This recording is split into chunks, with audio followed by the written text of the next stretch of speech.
जी हाँ दोस्तों, नमस्कार। तो सबसे पहले मैं अपने सभी विद्वान साथियों को, विषय बहनों को, सभी प्रिय मित्रों को जितेंद्र क्लासेस की इस ऑनलाइन कक्षा की तरफ से और मैं अपनी तरफ से आप सभी लोगों को बहुत बहुत अतल दिल की गहराइयों से स्वागत करता हूँ, साधुवाद देता हूँ, अभिनंदन करता हूँ। प्रिय साथियों, आज आपका भाई, आपका दोस्त, आप सभी लोगों के सामने जो रूबरू मुखातिब होने आया है, हिंदी व्याकरण का बहुत ही चर्चित और प्रचर्चित बिंदु लेकर मुखातिब हुआ है और उस बिंदु का नाम होगा दोस्तों, याद रखना, तद्धित प्रत्यय और कृदंत प्रत्यय क्या होते हैं।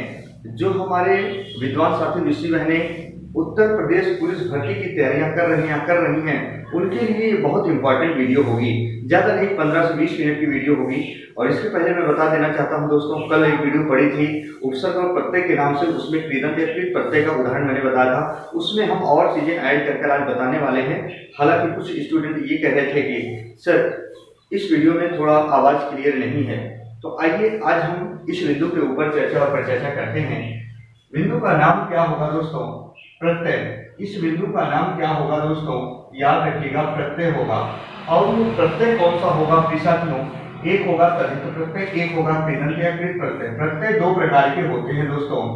एक होता है तद्धित प्रत्यय, जी हाँ दोस्तों, एक होता है तद्धित प्रत्यय, एक होता है कृदंत या कृत प्रत्यय। कृदंत या कृत प्रत्यय होता है दोस्तों। प्रत्यय दो प्रकार के होते हैं, कितना याद रखिएगा।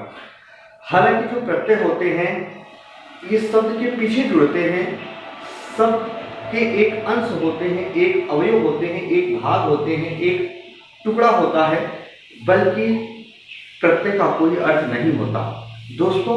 यहां तक की बात होती है, चाहे उपसर्ग हो चाहे प्रत्यय हो, इन दोनों का कोई अर्थ नहीं होता। अर्थात शब्द परिवर्तन की चार इकाइयां लिंग, वचन, काल और कारक, इन पर कोई प्रभाव उनके द्वारा नहीं पड़ता, इतना याद रखना दोस्तों। हालांकि तद्धित और कृदंत प्रत्यय आपके एग्जाम में आएगा, तो कैसे इनसे छुटकारा पाओगे, कैसे मिजाज पाओगे, आइए जरा इनको समझते हैं। प्रिय साथियों, हम इधर लिख रहे हैं तद्धित प्रत्यय।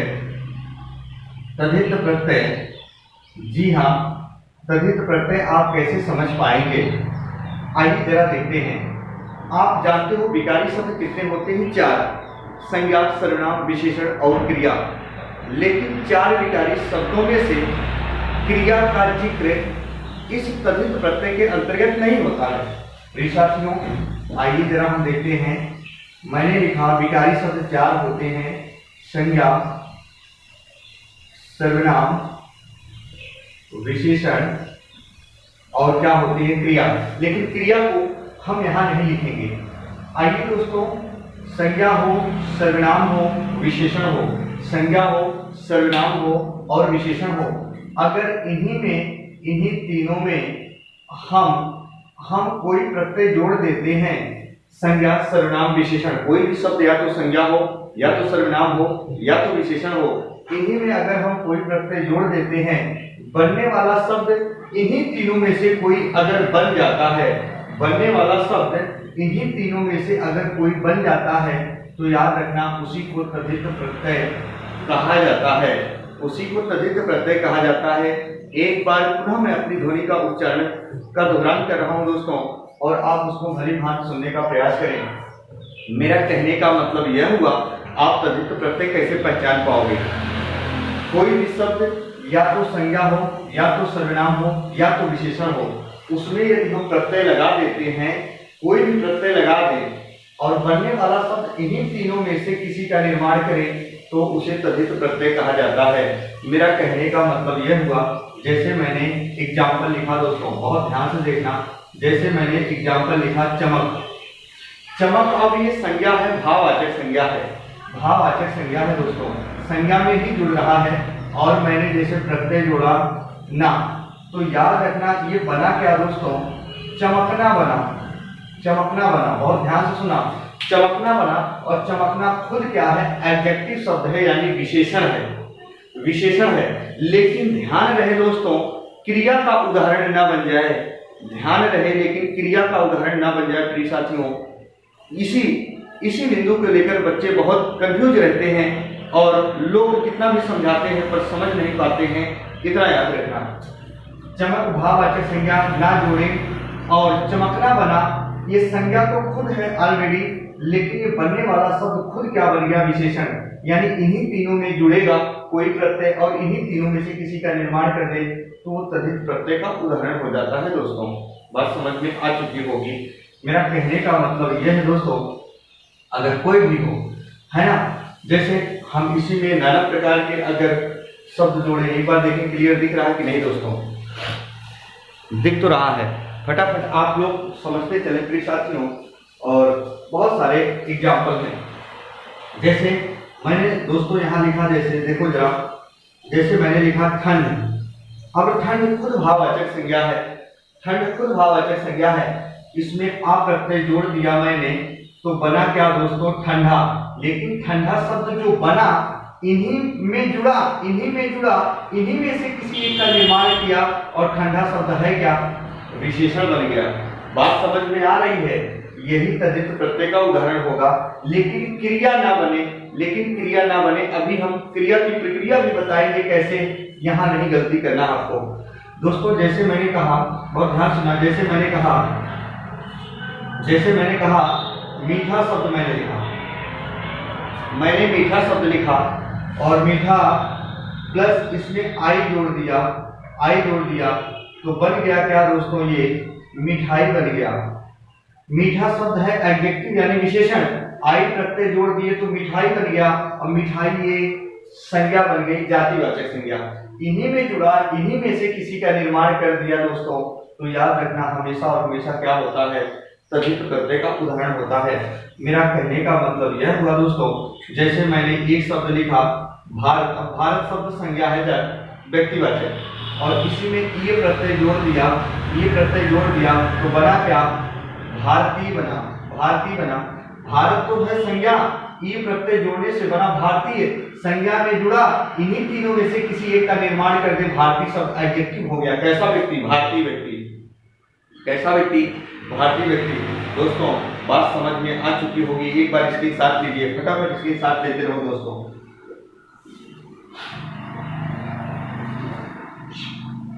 है ना, चलो आइए और एग्जाम्पल देखते हैं। जैसे मैंने लिखा शब्द बड़ा, जैसे मैंने लिखा ऊंचा, बहुत ध्यान से सुना, जैसे बड़ा लिख दिया, ऊंचा लिख दिया, चतुर शब्द लिख दिया दोस्तों, चतुर शब्द लिख दिया, जैसे ढीठ शब्द लिख दिया, ढीठ।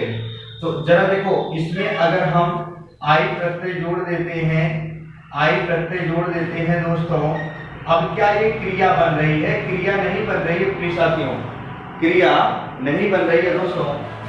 तो ये अब बनने वाला जो शब्द बना, अब जरा देखो, बड़ाई, बड़ाई बन गया, ऊंचाई बन गया, और ये क्या बन गया, चतुराई। ये क्या बन गया दोस्तों, चतुराई बन गया। तो अब चाहे बड़ाई कहे, चाहे ऊंचाई कहे, चाहे चतुराई कहे दोस्तों, ये बड़ा, ऊंचा और चतुर शब्द है क्या, विशेषण है। लेकिन बड़ाई, ऊंचाई, चतुराई ऐसे आता है प्रिय साथियों, अच्छा में आई प्रत्यय जोड़ेगा, अच्छा में आई प्रत्यय जोड़ेगा तो बनेगा क्या, अच्छाई बना, अच्छाई बना दोस्तों। अब अच्छाई है क्या, ये सब संज्ञा हो गए, चाहे बड़ाई कहे, चाहे चतुराई कहे, चाहे ऊंचाई कहे, चाहे अच्छाई कहे, सभी के सभी बने क्या, संज्ञा। लेकिन प्रत्यय जुड़ा किसमें है, विशेषण में। लेकिन प्रत्यय जुड़ा किसमें है दोस्तों, विशेषण में जुड़ा है। जैसे एक शब्द आता है ढिठाई, जी हाँ ढिठाई, ढिठाई दोस्तों, ढिठाई। अब पूछेगा ढिठाई तद्धित प्रत्यय का एग्जाम्पल है कि दोस्तों कृदंत या कृत प्रत्यय, तो इसमें दीठ, दीठ मूल शब्द मिलता है, दीठ या ढीठ ऐसे मिलेगा, ढीठ है, याद रखना। कैसा व्यक्ति, ढीठ व्यक्ति, कैसा व्यक्ति, बुरा व्यक्ति, कैसा व्यक्ति, भला व्यक्ति। तो ये क्या है, विशेषण है, आई प्रत्यय जोड़ दिया, ढिठाई बना क्या, तद्धित प्रत्यय का उदाहरण बन गया। एक बार इसके साथ लीजिए दोस्तों फटाफट।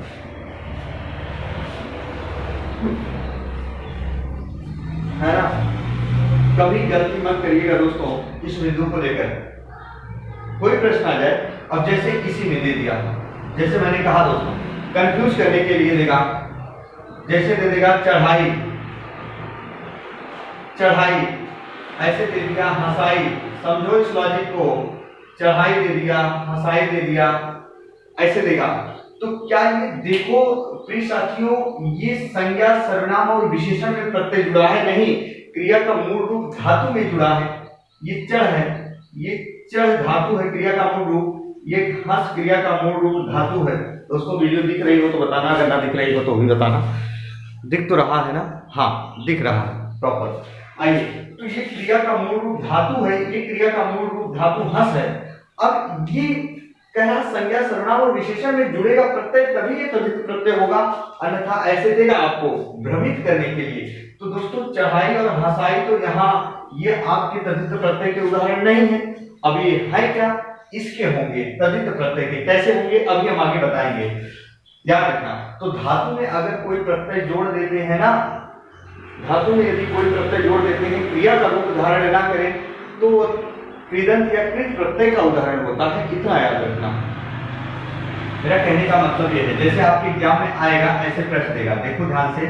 जैसे मैंने दिया हंसाई, जैसे मैंने दिया चढ़ाई, जैसे मैंने कहा बढ़ाई, है ना, ऐसे 3-4 ऑप्शन दे देगा, है ना, ऐसे दे देगा। लिखाई, लिखाई। अब जरा देखो दोस्तों, दिख रहा होगा तो बताना, नहीं दिख रहा होगा दोस्तों तब भी बताना। आपको सीखना है, इतना याद रखना।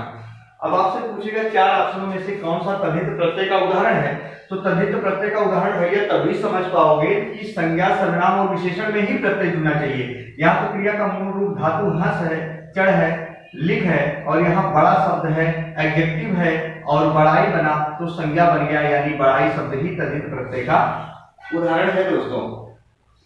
और यहाँ भाववाचक संज्ञा वगैरह से कोई लेना देना नहीं है।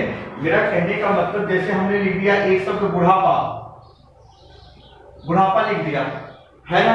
अब ये पूछेगा अगर ये कौन सी संज्ञा है, तो बुढ़ापा तो भाववाचक संज्ञा है। क्योंकि दोस्तों अब जरा देखो, अगर पूछेगी ये तद्धित प्रत्यय या कृदंत या कृत प्रत्यय का उदाहरण है, भाई अगर आपसे पूछे बुढ़ापा शब्द तद्धित प्रत्यय या कृदंत या कृत प्रत्यय का उदाहरण है तो क्या बताओगे? तो इसमें से बुढ़ापा में निकला है बूढ़ा शब्द, मूल शब्द निकालोगे तो बूढ़ा निकलेगा ना। तो कैसा व्यक्ति? बूढ़ा व्यक्ति एडजेक्टिव है, और इसमें जैसे पा जोड़े तो बुढ़ापा बना, संज्ञा बना, तो ये तद्धित प्रत्यय का उदाहरण हुआ ना। बुढ़ापा, बुढ़ापा बना तद्धित प्रत्यय का उदाहरण। हमेशा लेकिन संज्ञा पूछे तो भाववाचक संज्ञा। बात समझ में आ चुकी होगी। जैसे मैंने कहा जवानी शब्द लिखा मैंने, जवानी मूल शब्द निकालो, इसके बाद प्रत्यय पहचान जाओगे। जवानी में आप जानते हो जवान निकलेगा मूल शब्द, बचा क्या? ई। कैसा व्यक्ति? जवान व्यक्ति। है क्या? विशेषण। और ई प्रत्यय जोड़ा तो बना क्या? भाववाचक संज्ञा। ये भी तद्धित प्रत्यय का उदाहरण है। एक बार लाइक वाला बटन जरूर प्रेस कीजिएगा साथियों, यदि ऐसे बिंदु आपको मिल रहे हो तो एक बार इसके साथ को फिर तद्धित या ना करके रखो, कृदंत या कृत प्रत्यय का उदाहरण बताते हैं दोस्तों।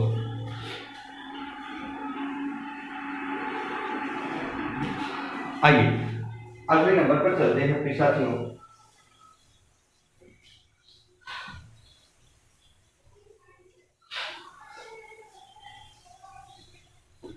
देखो अब कैसे आप समझोगे कि तद्धित प्रत्यय ना कृदंत या कृत प्रत्यय, कैसे आप समझोगे?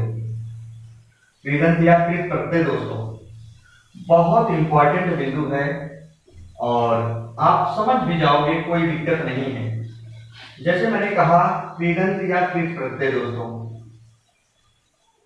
कृदंत या कृत प्रत्यय दोनों का मतलब एक ही होता है प्रिय साथियों, गलती मत करिएगा। कृदंत या कृत प्रत्यय दोनों एक ही होते हैं दोस्तों। इसकी डिफिनेशन क्या होती है? धातु में यदि कोई प्रत्यय लगा देने से, धातु में यदि कोई प्रत्यय लगा देने से, यदि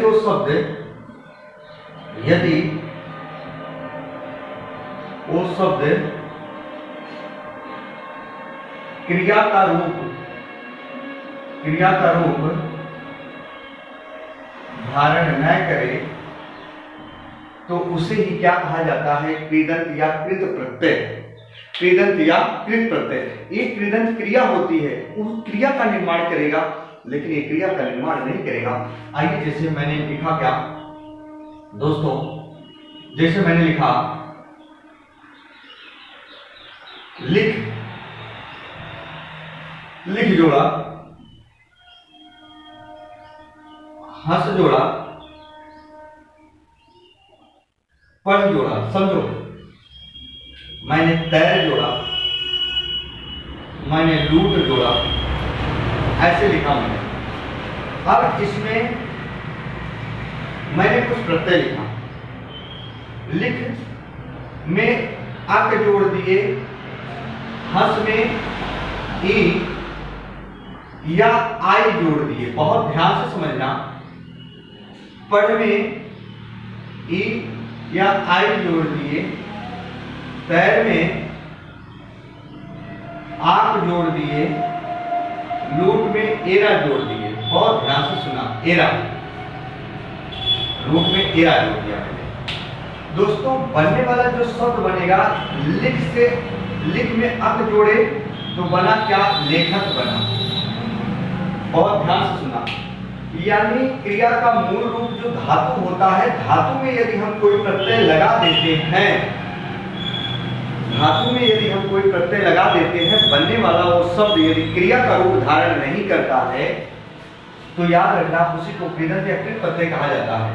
क्योंकि चाहे लेखक हो, चाहे लिखना हो, चाहे ऐसे और शब्द आते हैं, तो लेखक हो तो लेखक में लिख धातु मिलेगी और लिखना में भी लिख धातु मिलेगी, लेकिन लिखना शब्द क्रिया है, ये कृदंत या कृत प्रत्यय का उदाहरण नहीं होगा, तो ये लेखक है। जैसे हंस शब्द है तो हंसी आ गई और हंसाई मैंने कह दिया। क्रिया का मूल रूप धातु में ही प्रत्यय जुड़ रहा है, इतना याद रखना। जैसे पढ़ है, ई प्रत्यय जोड़ा पढ़ी, और आई प्रत्यय जोड़ देंगे तो क्या बन जाएगा दोस्तों, पढ़ाई बन गया।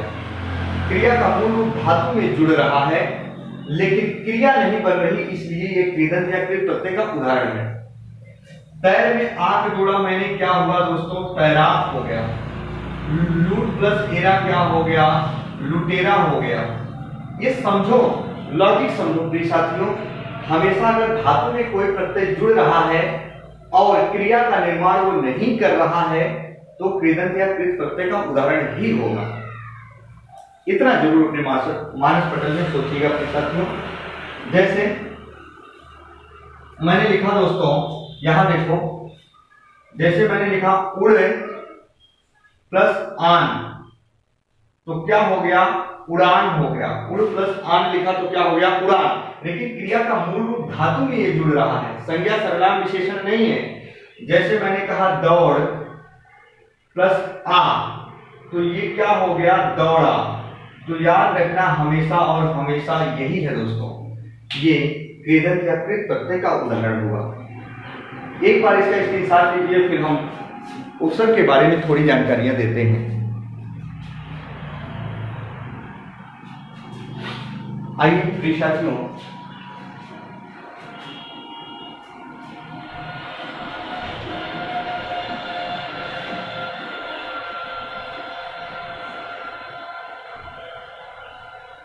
अब हम बात करेंगे दोस्तों, कैसे आप उपसर्ग समझोगे, कैसे आप उपसर्ग देखोगे या प्रत्यय देखोगे। तो पहली बात दोस्तों, जो उपसर्ग होते हैं ये भी एक शब्दांश होते हैं, शब्द का हिस्सा होगा, शब्द का भाग होगा, एक अवयव होगा, बल्कि इसके कोई अर्थ नहीं होते, बल्कि ये जिस शब्द के आगे पीछे जुड़ जाते हैं उपसर्ग और प्रत्यय, नए शब्द का निर्माण कर देते हैं, शब्द को अर्थवान बना देते हैं, शब्द में विशेषता ला देते हैं। सिंपल सी बात यही है। तो मेरा कहने का मतलब यह रहा दोस्तों, जैसे देखो मैंने दिया क्या, मैंने 4 ऑप्शन दिया। जैसे पहला ऑप्शन दिया मैंने दुकाल, मैंने दिया क्या, दुकाल। मैंने दिया दोस्तों सपूत, है ना। मैंने दिया कापुरुष, मैंने दिया दोस्तों दुकाल, सपूत, कापुरुष और ऐसे बहुत सारे शब्द होते हैं। जैसे दोस्तों यहां हम लिख दें पुलिंग। आपसे पूछेगा निम्न 4 ऑप्शनों में से ऐसा कौन सा शब्द है जिसमें उपसर्ग का प्रयोग नहीं हुआ है। ऐसे आपके एग्जाम में आएगा। मैंने इसके पीछे वीडियो बहुत डाली है, प्लेलिस्ट में है, नए पैटर्न पर आधारित आप जाके देखेंगे। कौन सा शब्द ऐसा है जो उपसर्ग रहित है या जिसमें उपसर्ग का प्रयोग नहीं हुआ है। तो देखो हमेशा आपको ये जानना है, जो उपसर्ग जुड़ते हैं ना दोस्तों, उपसर्ग जुड़ते हैं वो या तो संज्ञा के साथ जुड़ेंगे। बहुत अच्छी बात बता रहा हूं प्रिय साथियों, कहीं नहीं पाओगे, ये मेरी गारंटी है। हमेशा और हमेशा जो उपसर्ग जुड़ते हैं दोस्तों वो संज्ञा के ही साथ जुड़ते हैं। अब ये संज्ञा के ठीक पूर्व चाहे आकर उपसर्ग विशेषता बता दे या ना बताए। अगर विशेषता नहीं बताते हैं तो अव्ययी भाव समास के उदाहरण बन जाते हैं, जैसे प्रतिदिन, भरपेट, यथाशक्ति, बेकायदा, बाकायदा, निसंदेह, ऐसे आते हैं। तो दोस्तों संज्ञा के ठीक पूर्व ही उपसर्ग जुड़ते हैं। जैसे मैंने एग्जाम्पल दिया, सचेत, संदेह, सभ्राता, ऐसे देगा सपरिवार। जरा देखो 4 ऑप्शन पूछेगा, एक ऑप्शन और दे देगा उपर्युक्त सभी। उपर्युक्त सभी यानी ए हो गया, ए बी हो गया, ए सी हो गया, ए डी हो गया। आपसे पूछेगा इन 4 ऑप्शनों में से ऐसा कौन सा शब्द है जिसमें स उपसर्ग का प्रयोग हुआ है। स उपसर्ग का, तो स उपसर्ग का प्रयोग किसमें हुआ है? तो स उपसर्ग का प्रयोग इसमें सब में हुआ है। आइए, संज्ञा की पहचान होनी चाहिए, मूल शब्द आपको निकाल लेना है। जैसे मैंने कहा सचेत, चेतना के साथ है जो, उसी को सचेत कहा जाता है। स उपसर्ग का मतलब होता है साथ या सहित। स उपसर्ग का मतलब क्या होता है दोस्तों? साथ या सहित होता है, बात समझना। तो जरा देखो, सचेत जो होता है चेतना के साथ जो है, संदेह देह के साथ है जो, संदेह कभी दूर नहीं होता है। भ्राता मतलब भाई, भाई के साथ जो हो, छोटे भाई के साथ बड़ा भाई, जैसे राम लक्ष्मण। सपरिवार परिवार के साथ है जो। तो ऐसे ऐसे एग्जाम्पल पूछता है निम्न 4 ऑप्शनों में से। जरा देखो दुकाल, दुकाल, अब ये काल संज्ञा शब्द है, काल संज्ञा शब्द है। दुकाल जिसका समय ठीक नहीं चल रहा होता, कहते हैं इस समय हमारा बुरा समय चल रहा है, उसी को दुकाल कहा जाता है। सपूत अच्छा पुत्र, कापुरुष कैसा पुत्र, कायर पुरुष। पुल्लिंग में उपसर्ग का प्रयोग नहीं हुआ है क्योंकि लीन कोई शब्द नहीं होता है, क्योंकि लीन कोई शब्द नहीं होता। प्रिय साथियों याद रखिएगा। तो बस आज इतना ही प्रिय साथियों। यदि वीडियो अच्छी लगी हो तो लाइक और सब्सक्राइब करना ना भूलें। चैनल पर यदि जो स्टूडेंट हमारे नए हो, चैनल को सब्सक्राइब कर लें ताकि आप तक नोटिफिकेशन सबसे पहले पहुंचता रहे। दोस्तों ऐसे ही उत्तर प्रदेश पुलिस भर्ती की तैयारी करने वाले मित्रों के लिए मैंने न जाने कितनी वीडियो रखी है, जाके आप जरूर देखेंगे और बहुत बेहतरीन वीडियो होगी, नए पैटर्न पर आधारित होगी। आप जरूर पढ़ें, सफलता के दरवाजे आपके लिए खुले मिलेंगे। तब तक के लिए मित्रों यहीं तक। जय हिंद, जय भारत।